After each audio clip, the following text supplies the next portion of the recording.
오늘은 추수감사절을 맞이하여 레위기 23장 39절로 44절 말씀을 통해 성도가 평생 감사하며 살아야 할 하나님의 은혜라는 제목으로 말씀을 드리며 추수감사절에 주시는 은혜를 함께 받고자 합니다.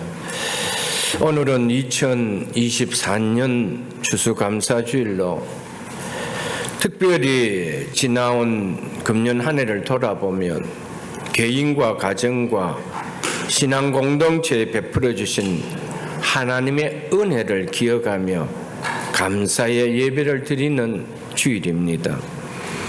오늘 이 예배가 우리 마음에 하나님의 은혜가 깊이 느껴지고 깨달아져서 감사의 마음이 우러나와 드려지는 하나님이 기뻐하시는 예배가 되기를 축복합니다. 오늘 본문에 나오는 초막절은 오늘날 우리가 지키는 추수감사절과 마찬가지로 한 해 추수를 마치고 하나님의 은혜를 생각하며 지키는 추수감사절입니다. 그래서 39절에 보면은 너희가 토지 소상 거두기를 마치거든 일곱째 달 15날부터 이래 동안 여호와의 절기를 지키되라고 하지요. 이스라엘의 종교역으로 7월 15일은 태양역으로 10월 15일 정도에 해당됩니다. 그래서 이때는 토지 소산을 거두기를 마치는 때라고 한 것이었습니다. 이처럼 초막절은 가을에 한 해 추수를 마치고 거둔 곡식을 창고에 들인 후에 7일 동안 나무 가지로 만든 초막에 들어가 지키는 감사절기입니다. 그래서 초막절은 추수한 곡식을 창고에 저장한 다음에 지킨 절기라고 하여서 수장절이라고도 부릅니다. 그래서 출애굽기 23장 16절에 보면 수장절을 지키라. 이는 너희가 수고하여 이룬 것을 연말에 즉 농사력에 따른 한 해 끝에 이 말입니다. 밭에서부터 거두어 저장함이라 라고 말씀하셨습니다. 이처럼 초막절은 오늘날 우리가 지키는 추수감사절과 마찬가지로 한 해의 모든 추수를 마치고 나서 지키는 추수감사절에 해당하는 절기입니다. 그러므로 초막절 혹은 수장절은 오늘 우리가 지키는 추수감사절의 성경적 근원이 됩니다. 이런 초막절을 통해 오늘 추수감사 예배를 드리는 우리 모두에게 큰 은혜가 임하기를 축복합니다. 오늘 본문 33절과 34절은 이렇게 말씀하고 있습니다. 여호와께서 모세에게 말씀하여 이르시되 이스라엘 자손에게 말하여 이르라. 일곱째 달 15날은 초막절이니 여호와를 위하여 이래 동안 지킬 것이라. 이처럼 초막절은 혹은 수장절은 하나님께서 선민 이스라엘 백성들에게 지키라고 명하신 절기이지 결코 이스라엘 백성들이 만들어내서 지키는 절기가 아니라는 것입니다. 그래서 37절에 보면은 이것들은 여기는 초막절을 포함해서 6월절, 7절을 말합니다. 이것들은 여호와의 절기라라고 하였습니다.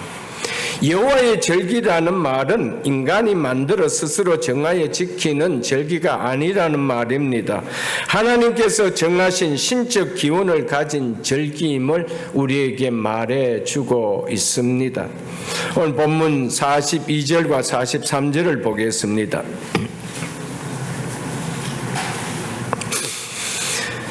42절입니다. 너희는 이래 동안 초막에 거주하되 이스라엘에서 난 자는 다 초막에 거주할지니 이는 이렇게 하는 것은 이런 의미입니다. 내가 이스라엘 자손을 애굽 땅에서 인도하여던 내던 때에 초막에 거주하게 한 줄을 너희 대대로 알게 함이니라. 나는 너희의 하나님 여호와이니라. 여기에서 보면 하나님께서 이스라엘 백성에게 나무 가지로 만든 초막에 들어가서 일주일간 거하며 초막제를 지키게 하신 이유를 말씀해 주고 있습니다. 그 첫 번째가 바로 이는 내가라고 하고 있습니다. 내가 이스라엘 자손을 애굽 땅에서 인도하여 내던 때라는 사실을 말씀하고 있는 이 은혜를 잊지 않고 감사하기 위해서 초막제를 지키라고 한 것이었습니다. 바로의 종살이를 하던 애굽 땅에서 나온 구원의 은혜를 기억하며 감사하기 위하여 초막제를 지키라고 한 것이었습니다. 이것이 초막제를 지키는 첫 번째 이유입니다. 누가 이스라엘 자손을 애굽 땅에서 인도하여 내었다고 말씀하고 있습니까? 내가 여호와께서 말씀하고 있는 것이죠. 그래서 신명기 5장 15절에 보면 너는 기억하라. 네가 애굽 땅에서 종이 되었던 네 하나님 여호와가 강한 손과 편팔로 거기서 너희를 인도하여 내었나니 라면서 여호와 하나님께서 강한 손과 편팔로서 애굽 땅에 종살이하던 너희를 인도하여 내었다라고 분명하게 말씀하고 있습니다. 출애굽기 20장 2절에도 보면은 나는 너희를 애굽 땅 종되었던 집에서 인도하여 낸 너희 하나님 여호와라 말씀했습니다. 누가 애굽 땅 종되었던 그곳에서 인도하여 내셨다고 합니까? 여호와 하나님이라고 말씀하고 있습니다. 너희가 어떻게 해서 종살이한 애굽 땅에서 구원받게 되었는지 잊어서는 안 된다는 것을 누차 하나님께서는 이스라엘 백성들 향하여 강조하고 계십니다. 애굽 땅에서 종살이하던 너희를 누가 구원해 주었는지 너희는 결코 잊어서는 안 된다. 이것을 누차 강조하고 계십니다. 먼저 과거 너희 신분이 어떠한 신분인지 잊어서는 안 된다는 겁니다. 그리고 그런 너희를 인도하여 가나안 땅에 거하도록 인도하여 내신 분이 누구인지, 그리고 어떻게 구원하여 주셨는지 잊지 말고 기억하라는 것입니다. 왜 기억하라고 하실까요? 왜 하나님께서는 이스라엘 백성들을 향하여 내가 너희를 애굽 땅에서 인도하여 냈다라는 것을 기억하라고 이야기할까요? 그 은혜에 감사하기 위해서입니다. 여러분, 은혜를 기억한다는 것은 곧 무엇을 나타내는 표현입니까? 감사가 나온다는 표현입니다. 은혜를 잊지 말라라는 것은, 은혜의 사실을 기억하는 것은 감사를 잊지 말라라고 말씀하고 있는 것입니다. 감사가 없다는 것은 곧 은혜를 망각하고 있다는 말이며 은혜를 기억하지 않고 있다는 말이기 때문에 은혜와 감사는 떨어질 수 없는 동전의 양면입니다. 하나님 편에서 우리에게 은혜를 주시고 은혜를 받은 우리 편에서는 감사가 나타나는 것, 그것이 동전 양면이라는 것입니다. 은혜는 주어졌는데 감사가 없다라는 말은 결과론적으로 봤을 때는 은혜가 임하지 않았다 이 말입니다. 은혜가 임하지 않았기 때문에 감사에 싹이 나올 수가 없다라는 것이죠. 은혜가 따로 있고 감사가 따로 있는 거 아닙니다. 은혜가 임하면 그 자리에 감사라는 싹은 나오게 되어 있습니다. 감사가 없다는 것은 은혜를 받은 경험이 없다, 이것을 성경은 말해주고 있습니다. 그래서 내가 너희들 애굽 땅 종되었던 집에서 인도하여 낸 여호와 하나님을 기억하라 라고 한 것이죠. 기억하라는 말은 뭡니까? 그 은혜에 감사하라 이 말이거든요. 씨를 뿌리지도 않았는데 싹이 날 이유는 전혀 없습니다. 그렇다면 씨가 뿌려졌다면 싹은 반드시 나오게 되어 있습니다. 씨가 뿌려졌다는 증거가 뭡니까? 싹이 나는 것이죠. 그래서 그 싹을 보면 여기에 농부가 씨를 뿌렸구나 라는 것을 알 수 있는 것처럼 우리에게 감사가 나온다는 것은 곧 은혜가 심어졌다 이 말입니다. 은혜가 임했단 말입니다. 그러니까 감사라는 싹이 나온다는 것이죠. 은혜와 감사는 절대적인 하나입니다. 동전의 양면입니다. 내가 구원받은 은혜, 내가 어떻게 구원받은지 알 수 있습니까? 그 은혜에 감사가 나오기 때문입니다. 구원받은 은혜를 모르는 사람이 구원의 은혜에 감사의 고백은 표현이 되어질 수는 절대 없습니다. 혹은 몸이 아프다든가 실패했던 비즈니스가 다시 회복되던다든가 자녀들이 원하는 학교에 입학했다는 것에 대해서는 감사가 나올 수 있어도 구원받는 것에 대해서 감사는 나올 수가 없습니다. 왜냐하면 구원의 은혜가 임하지 않았기 때문입니다. 구원의 은혜가 임하면은 그 구원에 감사가 안 나올 정도로 그런 구원이 아니기 때문에 그렇다는 것입니다.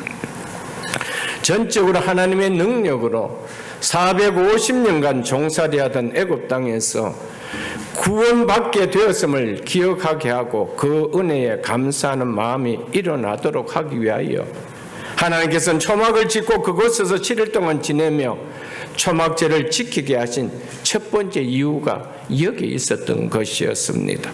하나님의 능력으로 출애굽을 경험한 부모 세대들이 자녀들과 함께 7일간 초막에서 지내면서 자녀들에게 무슨 얘기를 하라고 지내라고 할까요? 출애굽한 구원의 이야기를 전해주라는 겁니다. 그 은혜를 잊지 않도록 전해주라는 것이죠. 그래서 43절에 보면 7일 동안 초막에 거하게 하는 것은 내가 이스라엘 자손을 애굽 땅에서 인도하여 내던 때에 초막에 거주하게 한 줄을 너희 대대로 알게 하기 위해서다라고 말씀하고 있습니다. 광야에서 그들이 왜 장막에 거할 수가 있었습니까? 하나님께서 애굽에서 건져내 주셨기 때문에 가나안 땅을 향해 가면서 광야에서 장막에 거할 수 있었다는 겁니다. 그래서 그것을 기억하며 초막에 거하며 너희들이 어떻게 구원을 받았는지 누가 너희들을 구원시켜 줬는지 기억하며 감사하라고 초막제를 지키라고 말씀하셨던 것이었습니다. 추수감사절을 지내는 우리가 감사해야 될 가장 큰 감사는 바로 구원에 대한 감사입니다.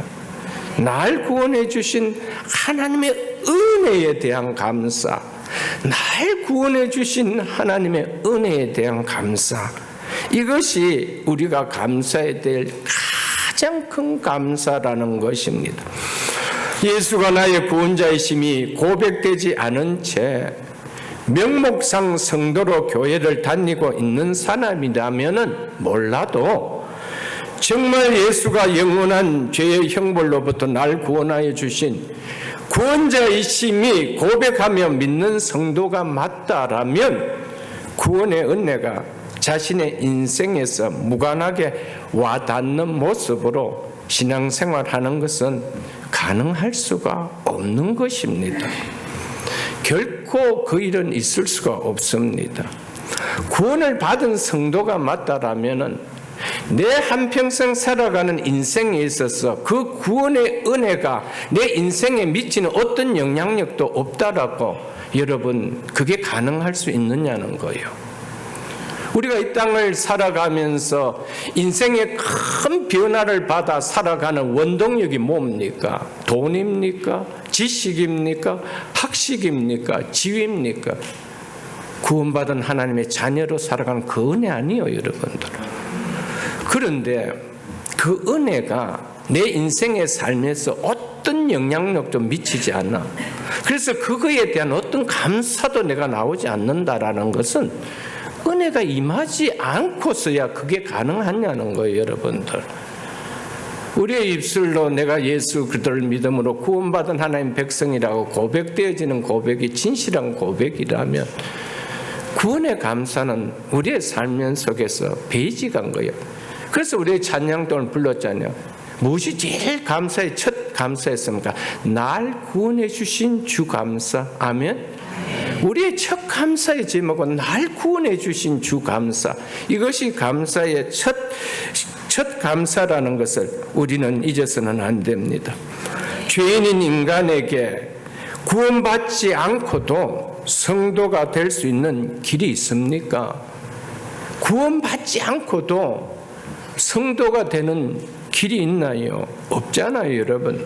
이를 달리 말하면 구원을 받았다면은 구원의 은혜가 느껴지지 않고서도 성도가 될 수 있느냐는 거예요.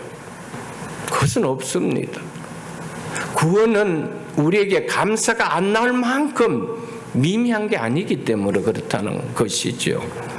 이것을 달리 표현하면 구원의 은혜가 느껴지지 않는 구원은 일어날 수 있느냐는 거예요. 그건 없다는 겁니다. 구원의 은혜가 와닿지 않고도 성도가 되는 것은 절대 가능하지 않습니다. 구원을 받았다면 그 은혜가 와닿는 거예요. 그 은혜 때문에 내가 구원받은 것을 알지, 그 은혜가 안 와닿는데 내가 어떻게 구원받았는지 아나요? 구원받았다는 증거는 은혜가 임하기 때문에 그 은혜는 우리를 못하게 만들죠. 감사가 안 나올 수 없게 만든다는 사실입니다. 동의하십니까? 사랑하는 성도 여러분, 그래서 성도의 첫 번째 감사는 날 구원해 주신 주 감사. 구원의 감사가 우리의 삶의 베이직이 되어야 된다는 것입니다. 구원의 은혜가 우리가 교회를 다닌다 하면서도 구원의 은혜가 느껴지지 않고 구원의 은혜가 와닿지 않는 것은 구원이 자신의 인생에 미치는 영향이라는 것이 느껴지지 않을 만큼, 와닿지 않을 만큼 미미하다는 것을 말해주고 있습니다. 아무런 감동이 느껴지지 않고 귀하게 여겨지는 마음이 와닿지 않는 구원에 대해서 감사하는 마음이 일어난다는 것은 불가능합니다. 감사하는 마음이 일어나지 않는데 구원의 은혜가 임했다라는 것 또한 불가능한 이야기인 것입니다. 구원의 은혜가 자신의 인생에 어떠한 변화도 방향성도 가져주지 못할 만큼 느낌이 없고 귀하게 여겨지지 않는 것이라면 하나님께서 왜 우리에게 이런 구원의 은혜를 주시기 위하여 독생자 예수 그리스도를 이 땅에 죄인의 모양으로 보내서 십자가에서 대속의 제물이 되도록 하셨을까요?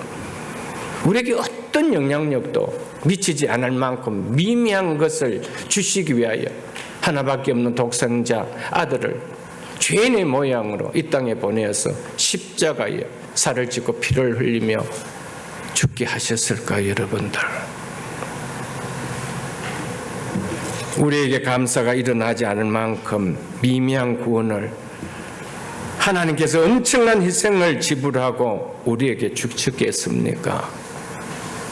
그리고 그 은혜를 기억하라고 말씀하시겠어요?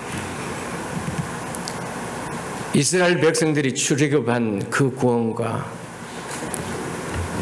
우리의 영혼이 구원받은 그 구원과 격이 같겠어요? 사이즈가 같겠어요? 그 깊이가 같겠어요?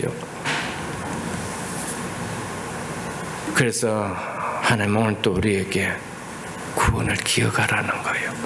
내가 어떻게 구원받았는지, 내가 어떤 신분에 있던 자가 어떻게 해서 구원받게 되었는지 기억하라는 거예요. 그건 다른 말로 해서 감사라는 거예요.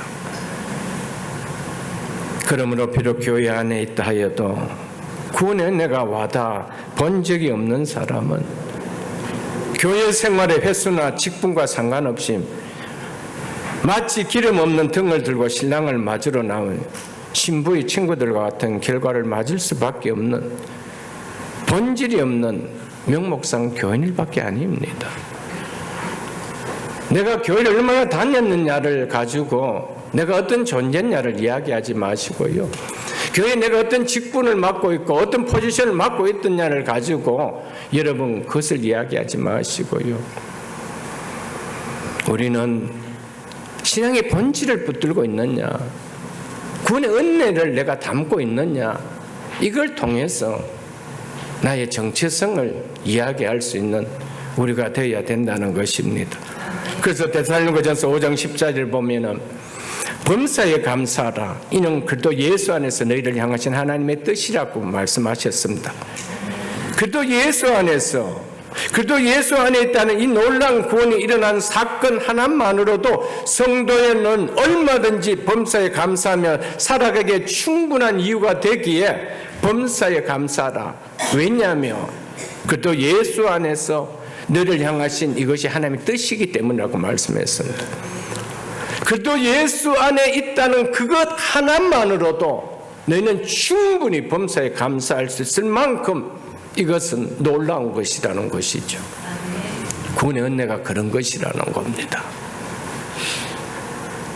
나 같은 죄인이 어떻게 이 놀라운 구원의 은혜를 받을 수 있었는가라고 구원의 은혜가 벅차게 느껴지고 그 은혜에 감사함이 일어나는 것은 결코 특별히 믿음 좋은 사람이기에 나오는 것이 결코 아닙니다. 구원받은 성도라면 예외 없이 당연하게 나타나는 지극히 노멀한 신앙의 현상이 감사입니다. 감사는 특별한 신앙을 가진 몇몇 분들이 하는 것이라고 생각하면 그건 너무 착각이라는 것입니다. 그래서 성경은 우리에게 범사에 감사하라. 이는 그도 예수 안에 있는, 성도라면 다 예수 그도 안에 있는지 아닙니까? 그러면 범사에 감사해야 된다는 거예요.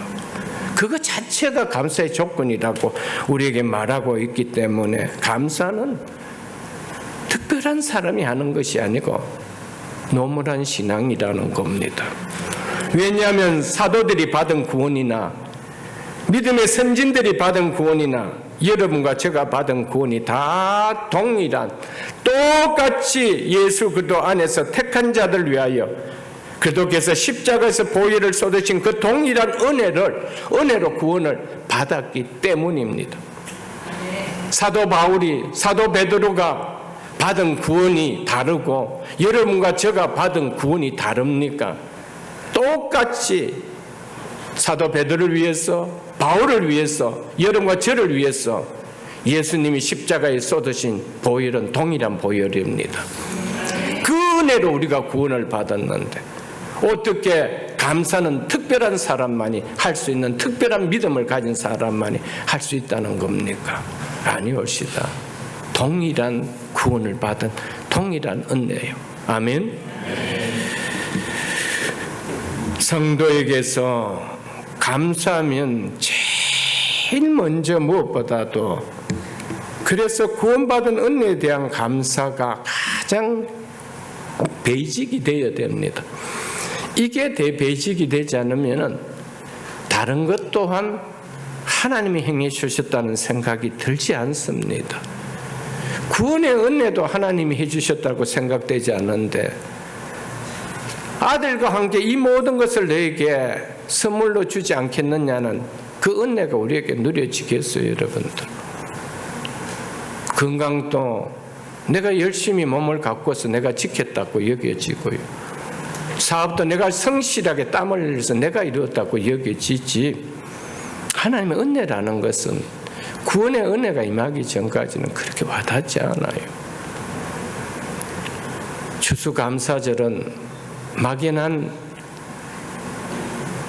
절기를 보내는 그런 행사의 예배가 아닙니다.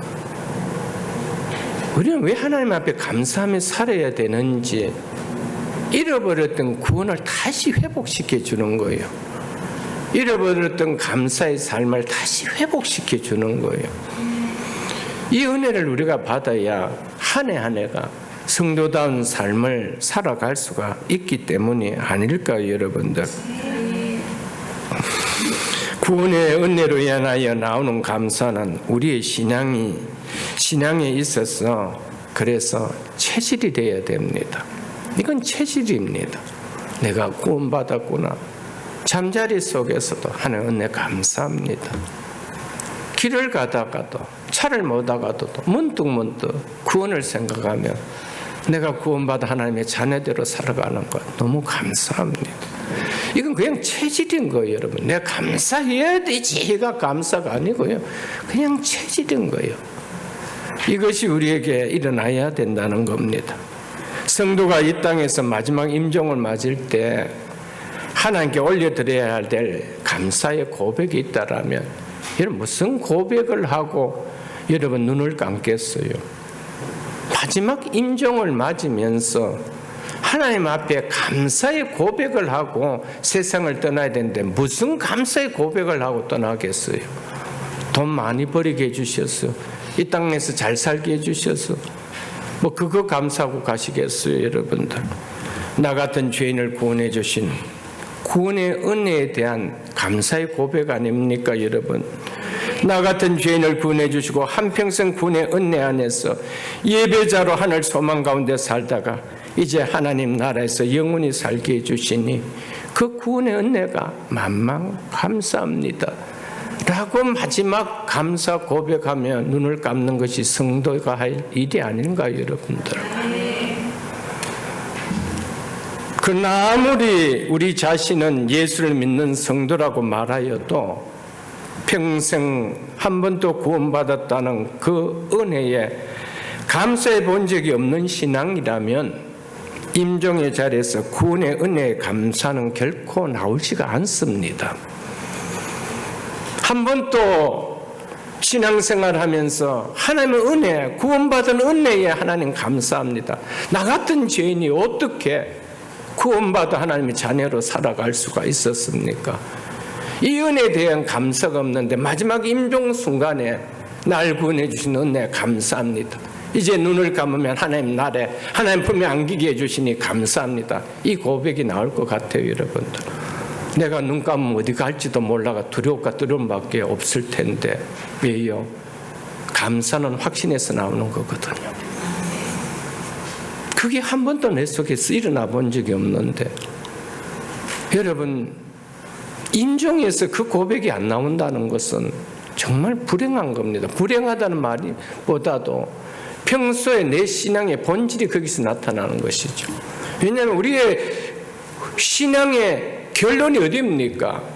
우리의 꿈은 천국에서 이루어지는 거 아니에요. 우리가 신앙생활 이 땅에서 한평생 살아 했던 그 구원의 결실이 어디서 맺혀집니까? 임종을 통해서 맺혀지는 거 아니에요, 여러분들. 꿈이 이루어지는 그 시간인데 감사가 안 나올 수 있겠어요, 여러분들? 그런데 이 땅에서 한 번도 구원받은 은혜가 느껴져 본 적이 없어요.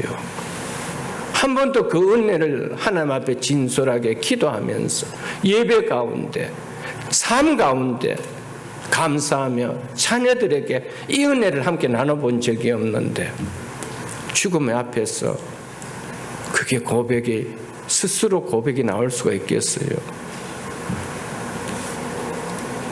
그 고백이 없다라면 그 신앙이 어찌 진짜 신앙이었다라고 우리가 말할 수 있겠어요, 여러분들?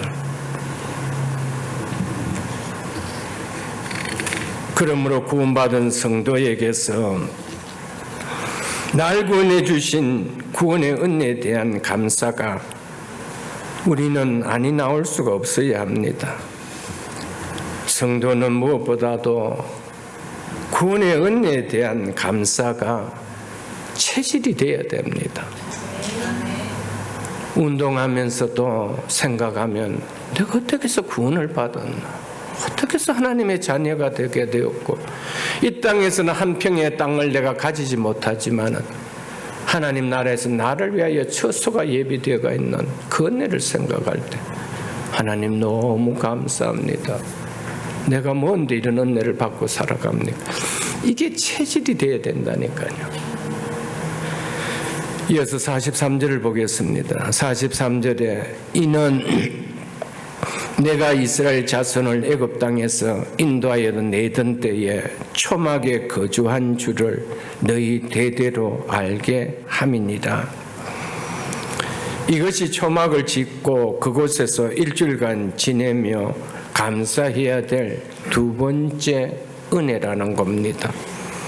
이스라엘 백성이 애굽에서 해방된 이후 가나안 땅에 들어가기까지 광야에서 장막 생활을 하며 40년을 지내는 동안 하나님께서 너희를 어떻게 보호하였으며 어떻게 인도하였는지 기억하며 그 은혜에 감사하라는 겁니다. 이스라엘 백성들은 출애굽하여 가나안 땅에 들어갈 수 있었던 것은 전적으로 하나님의 은혜의 결과였지 그들의 능력이나 그들의 노력으로 이루어진 것이 아니었습니다. 광야 40년 동안 하나님의 보호하심과 인도하심이 없었다면 그들이 어떻게 가나안 땅에 들어갈 수가 있었겠습니까? 그래서 어떻게 해서 너희가 광야에서 장막에 거했는지 초막을 만들어 거하면서 기억해 보라는 거예요. 살 수 있었던 땅이었는가요? 너희가 광야를 지날 때 그곳이 살 수 있었던 땅이냐? 살 수 없었던 땅을 어떻게 통과해 올 수 있었던가? 그래서 결과로 가나안 땅에 들어올 수 있었던가? 그 날들을 생각해 보라는 거예요. 그 은혜를 생각해 보라는 거예요. 광야에 이글거리는 뜨거운 햇살을 누가 구름 기둥으로 막아 보호해 주며 인도해 주었는지 초막 안에서 일주일을 거하며 기억해 보라는 거예요. 밤이면 추운 기온으로 떨어지는 그 광야의 밤을 누가 불기둥으로 보호해 주며 인도해 주었는지 초막 안에 거하며 기억해 보라는 겁니다. 40년 광야를 지내온 동안 더위로 추위로 인해 죽은 사람이 한 사람도 있었던가 생각해 보라는 거예요. 먹을 것을 재배할 수 없는 광야에서 누가 먹을 만나를 내려주어 너희들로 살게 하였는지 기억해 보라는 겁니다. 물 없는 광야에서 누가 반석을 깨뜨려 물을 내어 마시게 해주었는지 초막에 가며 기억해 보라는 겁니다. 먹을 만나와 마실 물을 공급해 주지 않았다라면 내가 어떻게 이 광야를 40년이나 지내올 수 있었는지 기억해 보라는 겁니다. 40년 광야를 지내오면서 목이 말라서 죽은 사람이 한 사람이라도 있더냐? 굶어서 죽은 사람이 한 사람이라도 있더냐? 40년 광야를 지내오는 동안 신발이 떨어지고 의복이 떨어져 불편하게 지낸 사람이 한 사람도 있더냐? 기억해 보라는 거예요. 정갈과 불뱀이 덕슬거리는 광야에서 그리고 맹수와 도적들로부터 해를 당하지 않도록 누가 너희를 보호해 주며 가나안 땅에 들어오게 해줬는지 생각해 보라는 겁니다. 여호와 하나님께서 지키시고 보호해 주지 않았다라면 너희가 어떻게 40년 동안 광야에서 안전하게 지낼 수 있었는가 기억해 보라는 겁니다. 그때 광야에서 지낼 때에 오늘 초막에서 거하면서 그 날들을 한번 생각해 보라는 겁니다. 하나님의 보호하심과 인도하심의 은혜가 아니었다라면 가능할 수 있었는가 생각해 보라는 겁니다. 초막절은 다른 말로 수장절입니다. 감사절입니다. 오늘 우리가 추수감사절을 맞고 있습니다. 한 해 동안 내 힘으로 살아왔는지 한번 생각해 보라는 겁니다. 한 해 하나님의 은혜 없이 여기까지 내가 올 수 있었는지 생각해 보라는 겁니다. 사랑하는 성도 여러분, 우리가 어떻게 감사 없이 예수 믿는 것이 가능해요? 내가 하나님을 믿는다라면 하나님의 은혜와 보호 없이 내 힘으로 살아갈 수 있다는 것이 어찌 믿어져요? 그러면서 하나님을 어떻게 믿을 수가 있어요? 내 힘으로 살아가면 되지. 왜 그 하나님을 믿을 이유가 있나요? 하나님의 은혜를 우리가 구하며 살아갈 이유가 있나요? 감사는 몇몇 사람이 하는 특별한 믿음을 가진 사람이 하는 것이 아닙니다. 내가 하나님을 믿는 성도가 맞다라면 감사는 아니 나올 수 없는 거예요. 그래서 이스라엘 백성을 향하여 너희가 과거 광야에서 장막을 짓고 어떻게 살아왔던지를 오늘 초막을 짓고 그 안에 거하며 그 날들을 생각해 보라는 거예요. 너희 힘으로 살아올 수 있는 날들이었느냐? 너희의 힘으로 살아올 수 있는 환경이었느냐? 생각해 보라는 겁니다. 가나안 향해 광야길을 가던 이스라엘 백성들은 오늘 천국을 향해 순례길을 가는 성도들을 예표하고 있는 것입니다. 참된 가나안인 천국에 입성하는 그날까지 우리의 생명을 누가 지켜주시며 우리의 삶은 누가 지켜주시며 우리의 가정을 누가 지켜주시며 우리의 생각과 일터와 우리의 자녀들은 누가 지켜주실까요? 누가 지켜주고 있을까요? 오늘 추수감사절을 드리며 한번 생각해 보라는 거예요. 우리는 초막에 들어가서 거하지는 않지만 초막절을 추수감사를 지냈던 그들의 심정과 같이 오늘 추수감사를 지는 우리를 향하여 생각해 보라고 말씀하고 있습니다. 하나님께서는 당신의 택한 백성인 성도들을 영원한 약속의 땅 천국으로 인도하실 때까지 광야 같은 이 세상에 나그네 삶을 끝까지 보호하여 주시고 지켜주시고 인도하여 주시고 마지막에는 아버지의 집으로 예비하신 아버지의 집으로 천국에서 영원한 생명을 누리게 해주시는 겁니다. 그것이 출애굽의 여정을 통하여 가나안 땅에 들어가는 것을 통하여 우리에게 예표로 보여주고 있는 사건입니다. 시편 121편 5절로 8절을 한번 보겠습니다. 구약성경 897쪽입니다.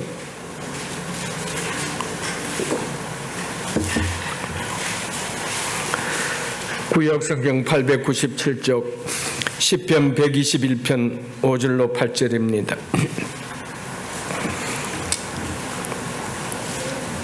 이스라엘 백성들이 출애굽하고 나서 홍해를 건넌 후에 가나안 땅에 들어가기 전까지 그들의 모든 삶을 지켜주신 것처럼 천국으로 우리가 입성하기 날까지 하나님은 하나님 백성들을 지키시고 보호해주고 계십니다. 121편 5절입니다. 여호와는 너를 지키시는 이시라. 여호와께서 내 오른쪽에서 내 그늘이 되시나니 낮의 해가 너를 상하게 하지 아니하며 밤의 달도 너를 해치지 아니하리로다. 여호와께서 너를 지켜 모든 환난을 면하게 하시며 또 내 영혼을 지키시리로다. 여호와께서 너의 출입을 지금부터 영원까지 지키시리로다. 아멘. 그래서 다윗이 뭐라고 고백했습니까? 내가 사망의 음침한 골짜기를 다닐지라도 해를 두려워하지 않을 것은 주께서 나와 함께 하심이라. 아멘. 그분이 우리를 지켜주셔요. 우리가 우리 힘으로 살아가는 것이 없나요? 결코 아니에요. 하나님이 우리를 지키시고 보여주고 계신다는 겁니다. 한 곳을 더 보겠습니다. 그 뒤에 있는 이사야서 43장 1절로 3절입니다. 구약성경 1019쪽입니다. 구약성경 1019쪽 이사야서 43장 1절입니다.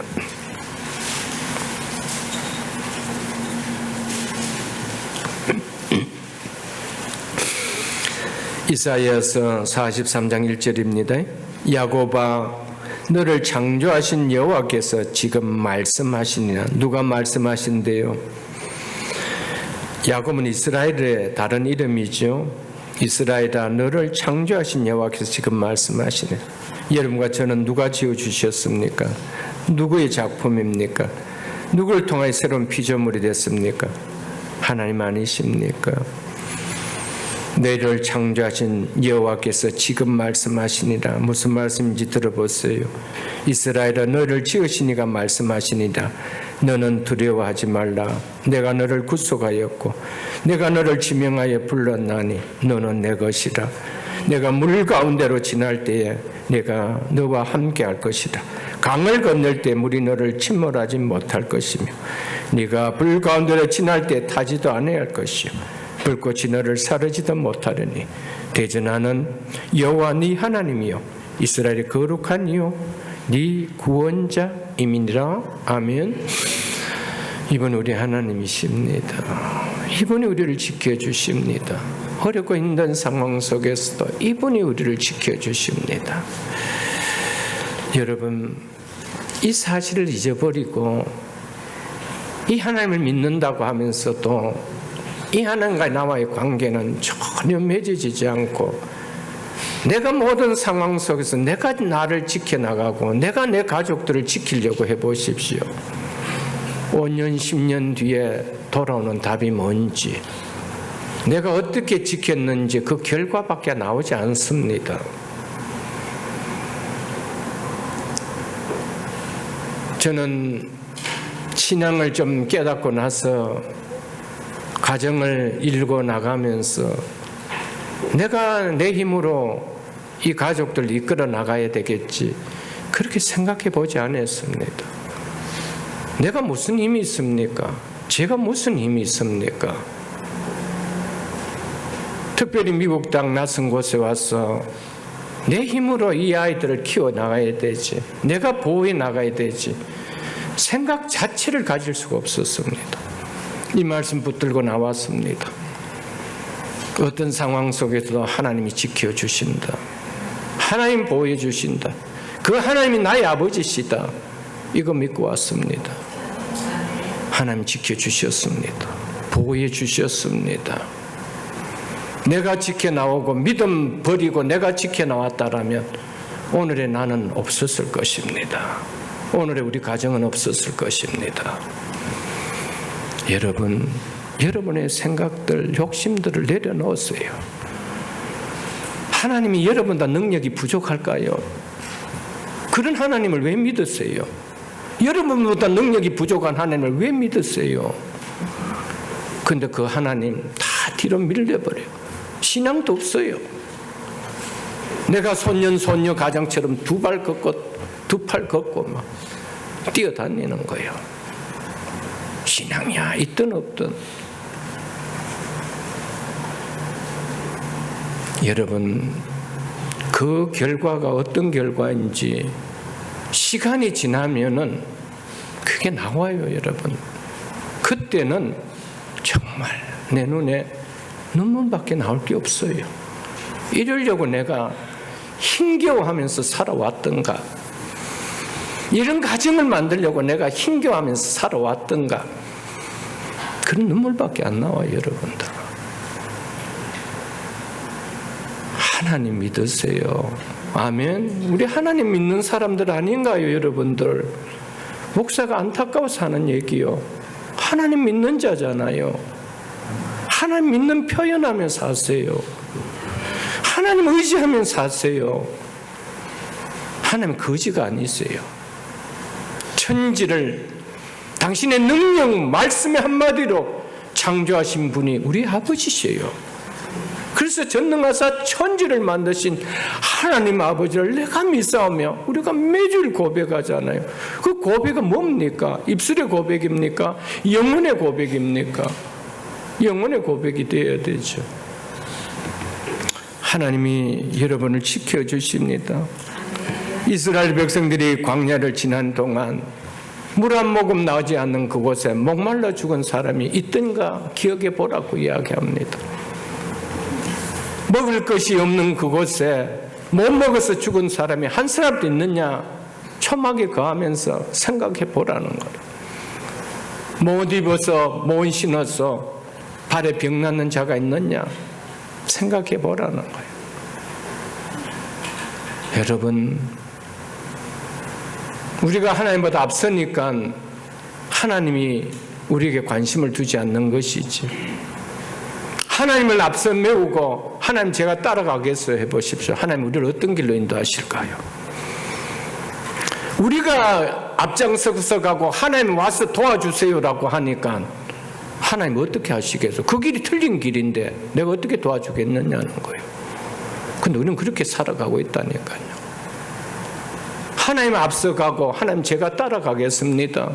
하나님 인도해 주옵소서. 하나님 인도해 주옵소서. 그게 신앙인 줄 압니다. 이러는 내가 있기를 주님 축복합니다. 금년 한 해도 광야 같은 세상을 살아온 삶을 한번 돌아보십시오. 나의 힘으로, 나의 실력으로, 나의 지혜로, 나의 건강으로 오늘 이 시간까지 올 수 있었다고 여겨집니까? 성경민 목사님 은혜라는 찬양의 가사처럼 내가 누려왔던 모든 것들이, 내가 지나왔던 모든 시간이, 내가 걸어왔던 모든 순간이 당연한 것 아니었어. 은혜였어.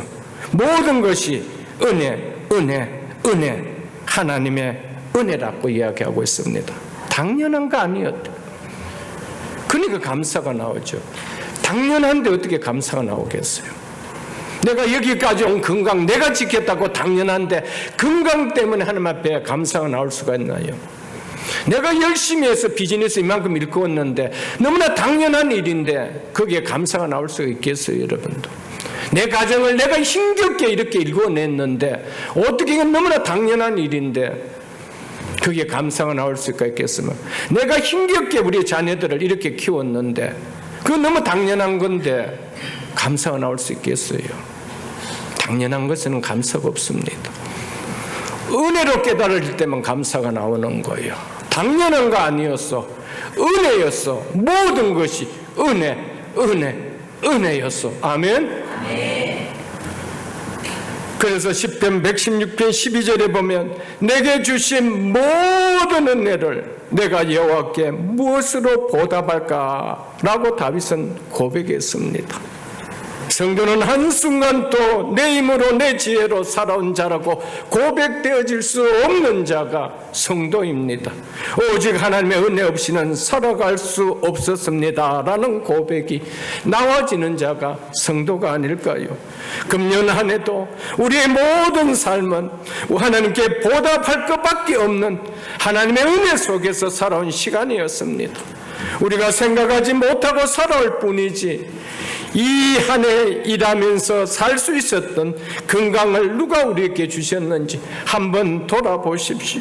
찬송을 부르며 예배드리는 지금 이 시간에도 우리의 몸 구석구석까지 영양분이 공급되도록 혈관을 통해 피를 흐르게 하는 거 내가 지금 하고 있나요, 여러분들? 내가 지금 피를 돌리고 있나요? 나는 피가 돌아가고 있는지도 모릅니다. 머리들까지 피가 공급되어 영양분이 공급되는지 나는 모르고 있어요. 근데 건강을 내가 지켰나요? 내가 잘나서 내가 지켰나요? 우리의 심장은 누가 뛰게 하나요? 이 피가 흐를 수 있도록 심장은 누가 뛰게 하나요? 내가 지금 심장을 뛰게 한다고 지금 애를 쓰고 있나요? 나는 뛰고 있는지도 몰라요. 이 건강은 누가 지켜줬나요? 내 실력이었는가요? 이 건강이 없었다면 여러분 어떻게 현장 속에서 일할 수 있었나요? 하나님의 은혜가 아닌가요? 사랑하는 성도 여러분, 하나님의 섭리입니다. 하나님의 섭리의 은혜요. 우리의 모든 것을 지키시고 보호해 주신 하나님의 은혜 아닌가요, 여러분들? 그래서 우리가 은혜 아니면 살 수 없네, 호흡마저도 다 주의 것이니라고 찬양하지 않나요, 여러분들? 호흡마저도 주의 주신 은혜로 내가 호흡할 수 있는 것이죠. 자고 있는 사이라도 호흡을 멈춰버린다면, 심장을 멈추게 한다면 나는 멈춘지도 모르고 멈춰지는 거예요. 왜요? 내가 주인이 아니기 때문에 그래요. 내 몸이지만은 내 몸은 내가 주인이 아니에요. 여러분, 은혜를 알고 살아가는 자에게 하나님 더 큰 은혜를 주심을 우리는 깨달을 수 있기를 주님 축복합니다. 우리의 건강한 거 당연한 것 아닙니다. 은혜입니다. 오늘도 이렇게 호흡하며 예배 자리에 나와 예배 드릴 수 있는 거 은혜입니다. 전적으로 하나님의 은혜입니다. 하나님께서 생명사계로 싸주지 않았다라면 오늘 우리가 이 자리에 있을 수가 있었을까요? 내가 건강을 지킨 것도 아니고 내가 생명을 안전하게 지킨 것도 아닌데 당연한 것 아니고 하나님의 은혜였는데 오늘도 수많은 사고들이 일어나는 가운데서도 우리가 이날까지 건강하게 안전하게 지키며 살아온 것 우리의 실력인가요? 우리가 무슨 보디가드를 뒀나요? 여러분, 하나님의 은혜 아니에요? 하나님께서 붙여주신 우리에게 있는 천사들의 도움이 아닌가요, 여러분들? 힘든 이민의 삶을 살아가는 이 땅에서 하나님께서 은혜의 울타리로 지켜주지 아니하시고 하나님께서 간섭해 주시는 도움이 손길이 없다라면 우리의 오늘의 삶이 여러분 가능했겠습니까? 그리고 우리의 자녀들이 믿음 안에서 자라 살아가는 삶이 가능했겠습니까? 이게 당연한 일이었겠습니까? 하나님의 은혜가 아니었습니까? 하나님 은혜에 감사에 표현하는 믿음이 하나님을 존중하는 믿음입니다.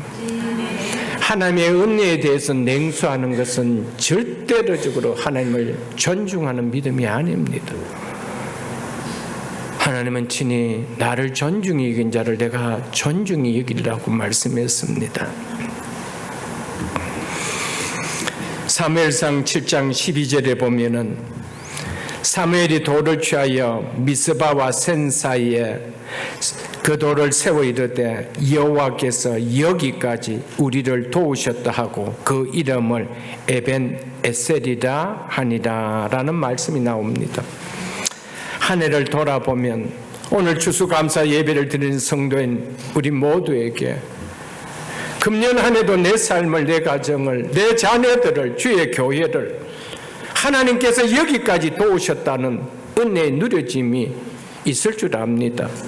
그래서 에벤에셀의 감사가 예배로 올려줄 줄 압니다. 사랑하는 성도 여러분, 에벤에셀의 은혜, 여기까지 도우신 하나님의 도우신 은혜, 이게 추수감사 예배 아니에요. 금년 한 해도 여기까지 하나님의 도우심의 손길이 없었다면 올 수 없었던 상황, 에벤에셀의 하나님 감사합니다. 이 감사를 담아 올려드리는 것이 한 해를 마감하는 추수감사 예배가 아닐까요, 여러분들? 내가 지금까지 지내온 것은 주의 은혜라. 우리가 마치고 부를 찬양이죠. 내가 지금까지 지내온 것은 주의 은혜라. 주의 은혜라. 내가 이 자리에 있는 것은 주의 은혜라. 주의 은혜라. 내가 하나님의 자녀 된 것은 주의 은혜라. 주의 은혜라. 이 사실 아멘 하십니까? 전적인 주의 은혜입니다. 하나님의 은혜입니다. 하나님의 은혜라고 여긴다라면 어찌 우리에게 은혜에 대한 반응이 없을 수가 있을까요? 은혜가 임한 것이 맞다라면, 은혜로 살아가는 것이 맞다라면, 은혜로 하나님 자녀가 되었고 은혜를 통해 오늘 건강한 몸을 가지고 이 자리에 있는 것이 맞다라면 그 은혜를 어떻게 패스오버할 수 있겠어요? 감사 없는 은혜는 없습니다, 여러분들.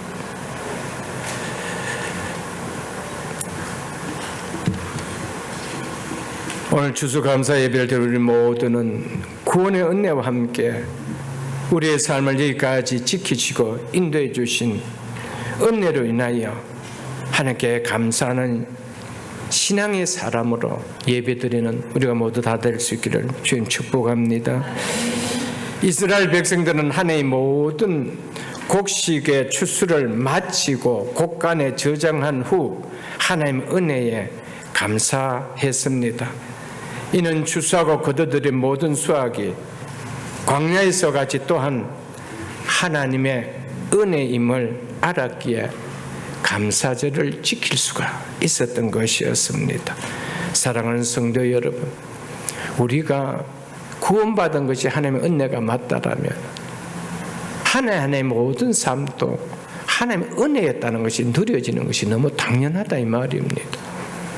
한 해를 마감하고 농경사회에서는 추수가 한 해의 마감이거든요. 한 해를 마감하는 삶 속에서 이 하나의 모든 일은 하나님의 은혜였다. 비를 주시니도 햇볕을 주시니도 이슬을 주시니도 하나님이셨다. 하나님의 은혜였다. 고백하는 거거든요. 구원의 은혜가 없는데, 구원을 통하여 하나님을 믿는 믿음이 없는데 하나님이 모든 것을 섭리하신다라는 이 믿음이 우리에게 있을 수가 없잖아요. 사랑하는 성도 여러분, 정말 우리가 다 구원받은 하나님 백성들이 맞지 않나요, 여러분들? 그렇다면 금년 한 해도 여기까지 주신 삶들을 돌아보면 이것은 하나님의 은혜였습니다. 하나님의 은혜였습니다. 너무 감사한 하나님의 은혜였습니다. 좀 이 신앙이 회복되고 이 신앙이 우러나는 이 시간 될 수 있기를 주의 이름으로 축복합니다. 39절에 보면은 이렇게 말씀하고 있죠. 너희가 토지 소산을 거두기를 마치거든 7월 15일부터 7일 동안 여호와의 절기를 지키되라고 하지요. 왜 하나님께서 이스라엘 백성들에게 한 해 동안 수고하고 거두들인 풍성한 누림이 있는 추수 후에 초라한 초막에서 일주일 거하며 과거 애굽 땅에서 종살이하던 생활에서 벗어나 40년 광야 생활 가운데 지켜주신 하나님의 은혜를 기억하며 초막절을 지키라고 하셨을까?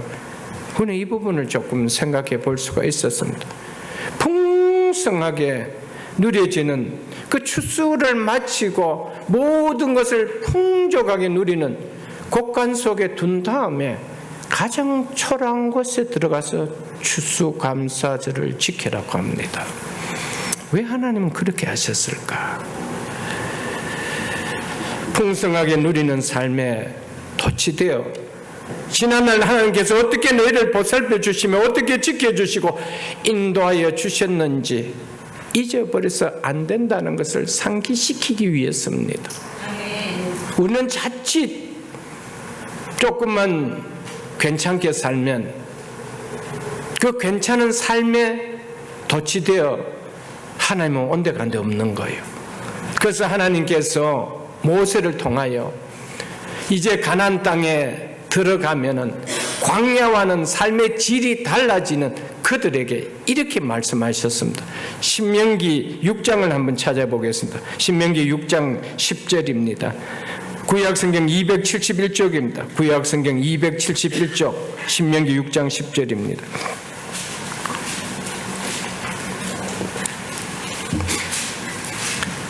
구약성경 신명기 6장 10절로 13절까지 제가 읽어드리겠습니다.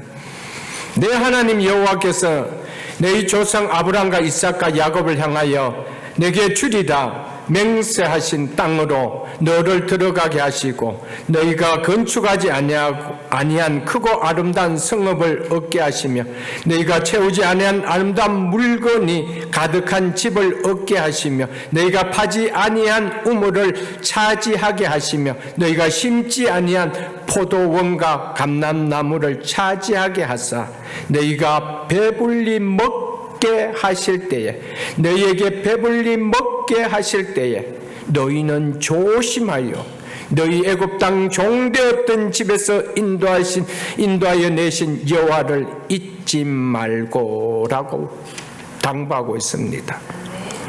네 하나님 여호와를 경외하며 그를 섬기며 그 이름으로 맹세할 것이라 라고 했습니다.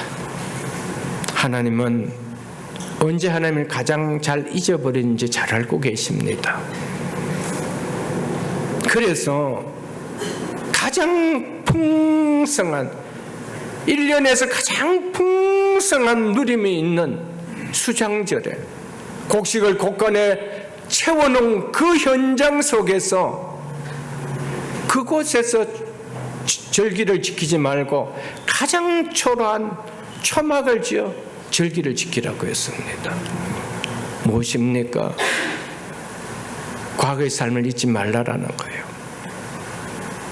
이 부하게 주신 삶이 누구의 손길이었느냐? 그 손길을 잊지 말라라고 하시는 것이죠. 그 뒤에 있는 신명기 8장도 한번 보겠습니다. 신명기 8장 11절로 18절까지 제가 읽어드리겠습니다. 신명기 8장입니다. 내가 또 내게 명하여 여호와의 명령과 법도와 규례를 지키지 아니하고 내 하나님 여호와를 잊어버리지 않도록 삼갈지어다. 주의하라 이렇게 말하죠. 하나님 늘 하시는 말씀이 뭡니까? 나를 잊어버리면 안 돼. 나를 잊어버리면 안 돼. 이야기를 지금 늘 하고 계시는 거예요.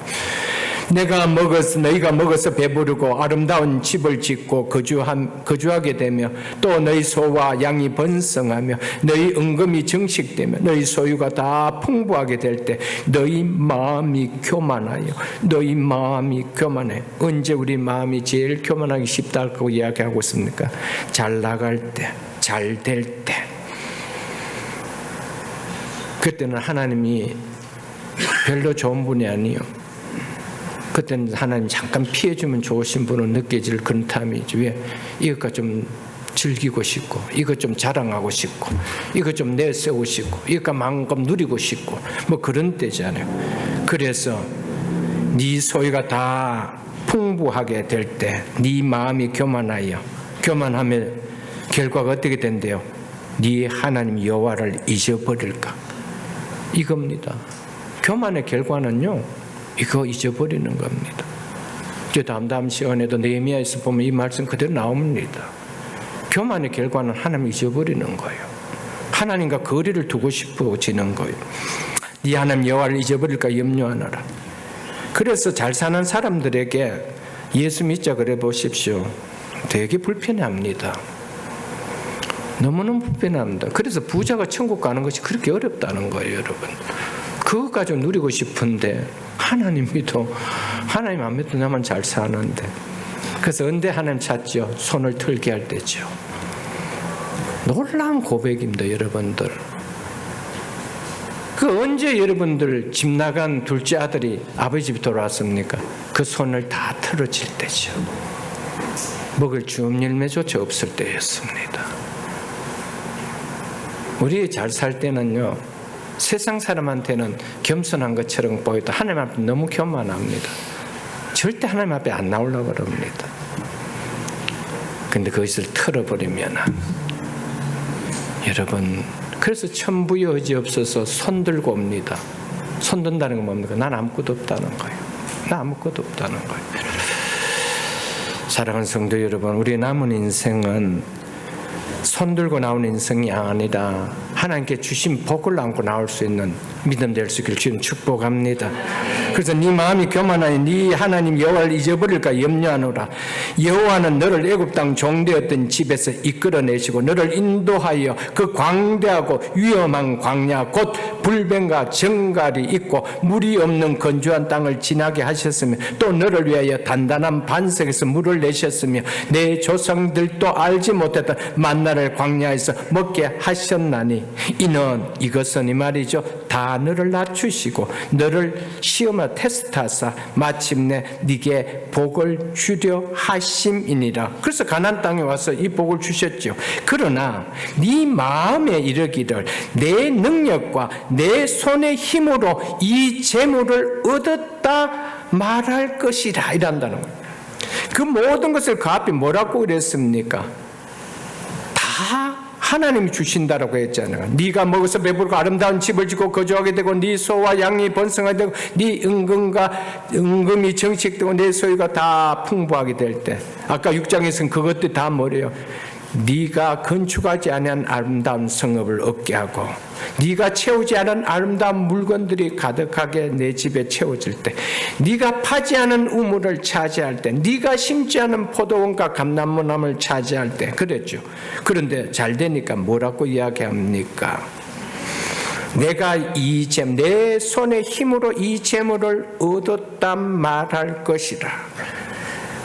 이건 내가 한 결과 너무 당연한 건데 왜 내가 하나님 앞에 감사해? 이렇게 나온다는 것이죠. 내가 자녀들 교육 잘 시켰는데, 내가 건강 잘 지켰었는데, 내 인간 내 능력으로 했는데 이게 하나님의 은혜라고, 이게 교만이라는 것이죠. 교만이라는 겁니다. 그래서 18절 보십시오. 네 하나님 여호와를 기억하라. 하나님 은혜 잊어버리면 안 된다는 겁니다. 이런 교만을 치유하는 유일한 방법이 뭐라는 겁니까? 하나님 은혜 기억하는 거라는 거예요. 그러니까 은혜를 모르면은 하나님과 멀어질 수밖에 없습니다. 교회는 다니지만은 삶은 하나님과 멀리 먼 거예요, 여러분들. 그래서 우리 보고 늘 뭐요? 은혜를 기억하라, 감사하라. 늘 그 이야기를 하고 계시는 것이죠, 여러분들. 그러면서 그 다음에 뭐라고 했습니까? 그가 여호와 하나님이 너에게 재물 얻는 능력을 주셨습니다. 아멘. 우리 자녀들이 공부할 수 있는 이 재능 누가 주셨습니까? 내가 열심히 학원 데리고 갔습니까? 아니올시다. 하나님이 그 재능을 주셨어요. 그 지식을 주신 거예요. 여러분 사업 잘할 수 있는 그 지식을 누가 주셨습니까? 그 재물 얻는 능력을 누가 주셨습니까? 내가 주었다라고 하고 있잖아요. 그런데 인간은 그걸 받아들이기 싫은 거예요. 내가 있는데 왜 하나님이 했대? 건강 내가 짐에 가서 열심히 뛰어서 건강 유지했는데 왜 하나님이 했대? 이런다는 거예요. 그걸 교만이라고 이야기합니다. 너무 당연하게 여기는 현장 속에 감사가 나올 수 있겠어요? 감사가 절대 없습니다. 은혜가 안 누려지는데, 은혜가 아닌데 감사가 나올 수 있겠어요, 여러분? 은혜가 받아질 때, 그게 은혜로 심어질 때 내 속에 나오는 것이 뭐죠? 감사가 싹이 트는 거예요. 그게 정상적인 신앙이라는 겁니다, 여러분들. 사랑하는 성도 여러분, 고생하며 살던 어려운 시절에 하나님께서 베풀어 주신 은혜 기억하지 못하는 사람은요, 잘 살게 되면 그것은 곧 하나님을 잊어버리게 되는 교만의 지름길입니다. 무서운 패망하는 도구로 작용합니다. 그 사실을 잊어버리면 안 됩니다. 이스라엘 백성들 왜 패망했습니까? 하나님 은혜를 몰랐기 때문입니다. 하나님이 해주신 것이 아니었다라고 했습니다. 그래서 결국 하나님께 감사할 줄 몰랐습니다.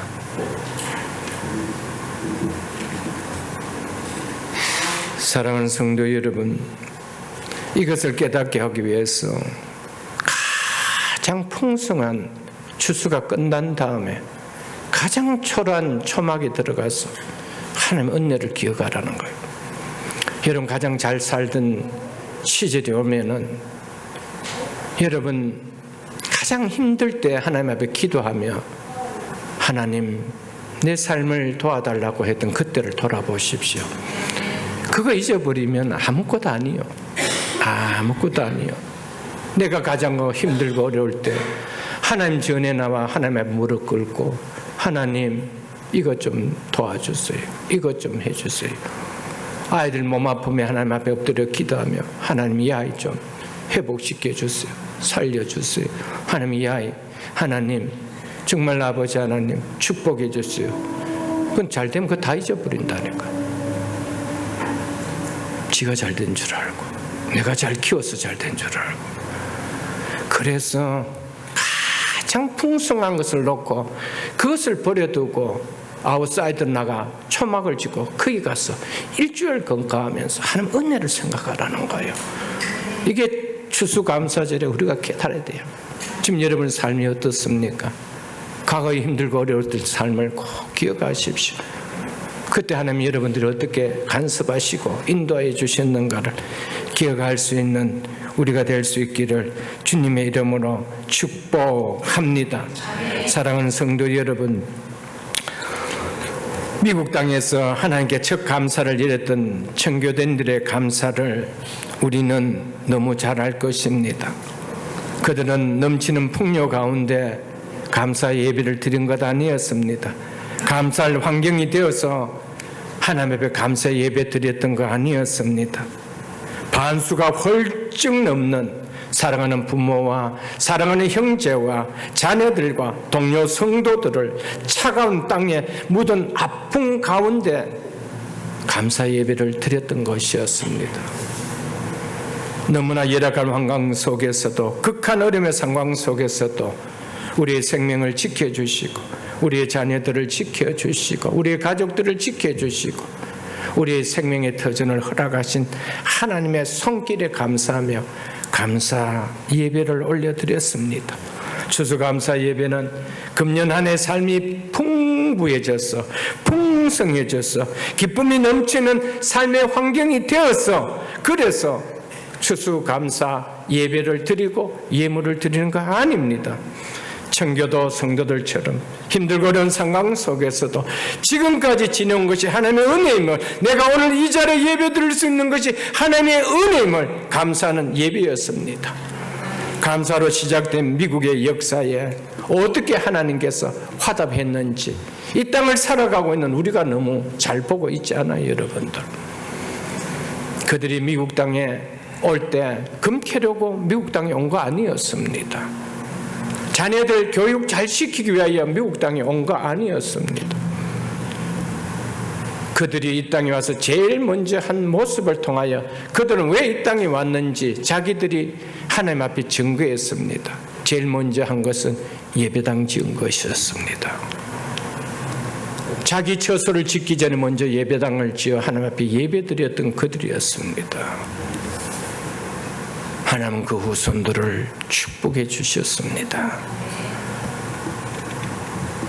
그래서 시편 50편 23절에 보면은 감사로 제사를 드리는 자가, 즉 감사가 예물이 된 예배를 가지고 예배를 드리는 자가 나를 영화롭게 하나니 세 번역에서 나에게 영광을 돌리는 자니라고 했습니다. 누가 하나님께 영광을 돌리는 자라고요?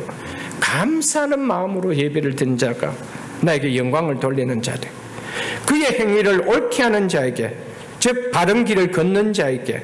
누가 바른 길을 걷는 자래요? 하나님께 감사하는 자가. 그 신앙이 바른 길을 걷고 있는 자래요. 그 자에게 뭐 하겠대요? 내가 하나님의 구원을 보이리라. 아멘. 하나님께서 당신께 감사로 제사를 드리는 자들을 통하여 하나님 영광을 받으십니다. 그런 자들에게 더 큰 은혜를 베풀어 주신다는 것이 하나님의 약속이라는 것입니다. 부디 남은 인생 은혜 받은 사람에게 감사하는 표현도 중요하지만 무엇보다 하나님께 감사하는 삶이 인색하는 신앙이 되지 않기를 주님 축복합니다. 은혜에 대한 순수한 감사는 순수한 감사입니다. 뭔가를 기대치를 거는 D라는 감사가 아니고 순수한 감사는 하나님께서 축복하시는 중요한 통로입니다. 감사는 하나님과 관계를 내는 중요한 지표이기 때문에 그렇습니다. 내가 하나님과 어떤 관계를 갖고 있는지 그 관계의 길이를 보여주는 거예요. 간격을 보여주는 거예요. 그게 감사입니다. 내가 하나님과 얼마나 가까운 관계를 지내느냐. 여러분, 가까운 사람과 어떤 관계를 지냅니까? 당연히 감사하며 살죠. 카드 하나 보내줘도 감사하며 살잖아요, 여러분들.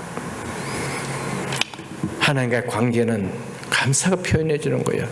다른 무슨 수식어로가 표현하는 거 아니에요. 내가 얼마나 하나님 앞에 감사하며 살고 있느냐가. 그것이 하나님과 나와의 거리를 보여주는 거예요. 그 관계를 나타내 준다는 것이죠, 여러분. 모든 것이 풍요하게 감사를 드리는 것이 추수감사 예배가 아닙니다. 나는 금년 한 해 하나님께 드릴 것이 아무것도 없어. 사업도 어렵고 힘든데 뭐 하나님께 받은 것이 뭐가 있어. 그걸 생각한다라면 청교도인들은 하나님 앞에 감사할 조건이 아무것도 없었습니다.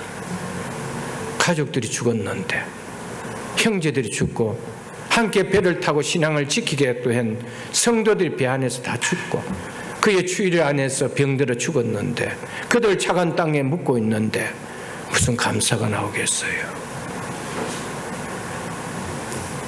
문제가 없고 형통한 복을 누리기에 감사를 드리는 것이 추수감사가 아닙니다. 환경과 형편이 감사할 조건이 되기에 감사를 드리는 것이 추수감사절기가 아닙니다. 힘들고 어려운 환경이지만 그래도 금년 한 해도 때를 따라 돕는 은혜로 내 생명과 믿음과 가정과 생업을 지켜주신 하나님의 은혜 있음을 알기에 결코 이 은혜를 잊지 않겠노라고 그 감사의 마음을 담아 드리는 것이 추수감사 예배인 줄 압니다. 사랑하는 성도 여러분들, 추수감사절을 맞아 감사 예배를 드리는 것이 중요한 것이 아니라 이 절기에 하나님 은혜에 감사하는 마음을 표현하는 것이 중요한 줄 압니다. 그러므로 하나님의 은혜를 잊지 않는 믿음을 다시 회복한다라면 오늘 우리는 무엇보다도 하나님께 멋지게 아름답게 올려드리는 감사 예배가 된 줄 압니다. 이제 40절에 보면은 보고 제가 말씀을 마치도록 하겠습니다. 40절에 보면 시간이 지나면 말라버리는 나무잎 가지로 초막을 만들고 그 안에서 일주일을 지내면서 은혜를 생각하며 초막절을 지키라고 하지요. 견고한 집이 아닌 하루하루 나무잎이 말라가는 초막에서 지내며 감사들을 보내라는 이 의미는 무슨 의미일까요? 이스라엘 백성들이 초막 안에서 지내는 동안 하루하루 햇볕에 나무잎들이 시들어 말라가는 것을 볼 때 어떤 마음이 그들에게 들었겠습니까? 이들을 통해 영적 깨달음이 그들에게 없었겠습니까? 초막은 잠시 머물 곳이지 결코 오래 머물 곳이 아니라는 생각이 절로 들었을 것입니다. 비록 광야를 벗어나 지금 가나안 땅에 와서 안정된 삶을 산다 해도 이것 또한 광야에서 지낸 것과 같이 지나가는 일시적인 초막과 같은 삶이지 영구한 삶이 아니라는 것을 깨달으라고 하나님께서 초막을 짓고 초막절을 지키라고 한 것이 궁극적인 목적이었습니다. 이 땅의 삶은 영원히 거할 수 있는 삶이 아니라 잠시 잠깐 후면 거두어질 수밖에 없는 초막과 같은 삶이라는 것을 깨달으라는 것이었습니다. 가나안을 지내는 동안, 광야를 지내는 동안 이스라엘 백성들에게 소망은 오직 더 이상 장막을 치고 거두는 삶이 없는 가나안 땅에서 들어가 정착한 삶이었습니다. 가나안 땅에 정착한 이스라엘 백성들에게 왜 그러면 초막절을 지키라고 할까요? 광야 40년 동안 지키시고 보호해 주신 하나님의 은혜를 잊지 않고 기억하면 물론이거지만 여기서 한 걸음 더 나아가 지금 너희가 정착하고 있는 이 가나안 역시 잠시 거쳐가는 광야와 같은 곳일 뿐이라는 겁니다. 결코 영원한 곳이 아니라는 것을 깨닫게 하기 위하여 광야에서 초막절을 지킨 것이 아니고 가나안 땅에 들어가거든 초막절을 지키라고 한 것이었습니다. 그래서 가나안 땅에 와서 초막절을 그들이 지켰던 것이었습니다. 이 땅의 삶은 걷고 영원하지 않는 일시적인 삶일 뿐이라는 것을 깨닫게 하기 위함이었습니다. 그러므로 일시적인 삶의 소망을 걸고 그것에 목맨 인생으로 너희는 살아서 안 된다는 겁니다. 유한한 세상에서 유한한 인생이 오직 소망을 두고 의지할 분은 오직 영원한 것밖에 없다는 겁니다. 그분은 누구시라는 것? 하나님이라는 겁니다. 영원한 나라라는 겁니다. 그것을 의지하며 살아라고 하였던 것이었습니다. 시편 103편을 한번 보겠습니다. 시편 두 곳을 좀 보겠습니다. 시편 103편 구약성경 877쪽입니다. 시편 3편 15절로 17절입니다. 시편 103편 15절 17절입니다. 인생은 그날이 풀과 같으며 그 영화가 들의 꽃과 같도다. 그것들은 바람이 지나가며 없어지나니 그 있던 자리도 다시 알지 못하거니와 여호와의 인자하심은 자기를 경외하는 자에게 영원부터 영원까지 이르며 아멘. 풀과 같은 인생이 영원부터 영원까지 이르는 인생으로 변화되는 것보다 큰 축복이 있고 큰 소망이 있나요? 이런 인생이 있나요, 여러분들? 자기뿐만 아니라 누구에게도 그의 의는 자손의 자손에게 이르리라. 아멘. 그 앞에 있는 39장 4절로 7절도 보겠습니다. 39편 시편 39편 4절로 7절입니다. 시편 39편 4절로 7절입니다. 여호와여 나의 종말과 즉 내 인생의 끝과 연한이 즉 수명이 언제까지인지 알게 하사 내가 나의 연약함을 알게 하소서. 주께서 나의 날을 즉 내 일생을 한 뼘 길이만큼 되게 하시며 나의 일생이 주 앞에는 없는 것 같사오니 영원한 것 앞에 인생이 한 뼘 같은 인생이 없는 것 같지요. 당연하지요. 그 사람은 그가 든든히 선 때에도 인생의 한건기라 불리는 때에도 이 말입니다. 인생이 성공했다고 자랑하는 그때에도 진실로 모두가 헛사 즉 허무할 뿐이니이다. 이 헛사라는 말은 해별이라는 단어인데 입김이라는 단어입니다. 겨울에 입김을 확 불면은 하얀 도나스 모양을 했다가 금방 사라지는 것 같이 우리 인생이 그렇다는 겁니다. 그래서 내가 든든히 섰던 가장 성공했다고 불리던 그때도 황금기라고 불렸던 그 나이 때도 지나 보니까 다 헛사였다, 허무했다 이거죠. 6절 이 말입니다. 진실로 각 사람은 그림자같이 다니고 헛된 일로 소란하며 즉 분주하며 재물을 모으나 누가 거두는지 알지 못하나이다. 주여 이제 내가 무엇을 바라리요? 무엇에 소망 두리요? 이 말이죠. 나의 소망은 영원하신 주께 있나이다. 아멘. 그래서 우리의 누구에게 소망 둔다는 겁니까? 주께 둔다는 거죠. 왜 우리의 소망은 하나님께 있습니까? 왜 하나님 우리의 소망이라고 이야기합니까? 오직 하나님만이 한 뼘 길이 같이 짧은 유한한 인생을 영원한 인생으로 변화시켜 주기 때문에 그래서 하나님만이 우리의 소망이라는 겁니다. 성공한 인생이라고 자타가 인정해 주는 사람이라도 죽음 앞에서는 그것 또한 허무한 밖에 아니라는 것을 알기에 허무한 인생을 영광스러운 인생으로 바꿔주시는 분이 하나님밖에 없기에 그래서 하나님만이 나의 소망이라고 하는 겁니다. 믿으십니까 여러분? 이 사실은 절대적인 진리입니다. 절대적인 진리입니다. 하나님만이 우리에게 소망입니다. 하나님만이 우리에게 유일한 소망이라는 것이죠. 그래서 초막절이 주는 궁극적인 의미가 뭡니까?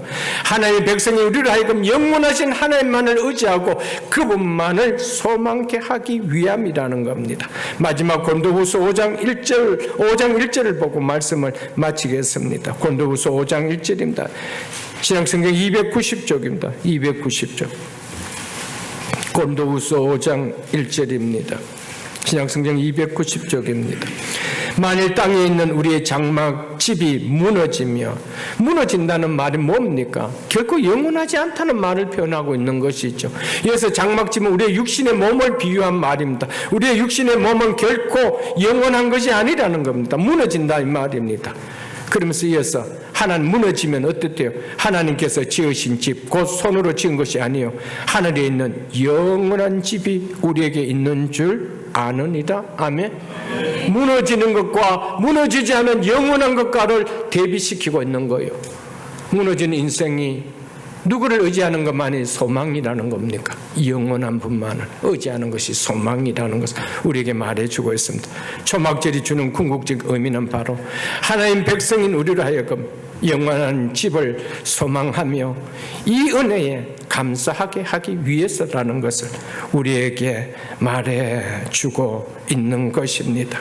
말씀을 맺겠습니다. 오늘 2024년 추수감사절을 맞아 평생 감사하며 살아야 할 하나님 은혜라는 제목으로 말씀을 전했습니다. 성도는 마지막 임종 시간을 맞을 때까지 평생 나에게 구원을 베풀어 주신 구원의 은혜에 대해 하나님께 감사하며 살아야 됩니다.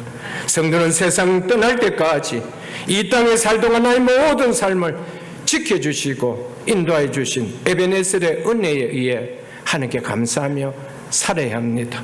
성도는 또한 영원한 생명을 주시고 영원한 번영을 바라보는 소망 가운데 살도록 소망의 약속을 붙들며 살 수 있는 믿음 주신 은혜로 인하여 하나님께 감사하며 살아야 합니다. 우리의 남은 인생 동안 평생 감사하며 살아야 할 하나님 은혜를 잊지 않고 기억하며 살아가는 신앙을 붙드는 우리 모두가 다 될 수 있기를 주의 이름으로 축복합니다.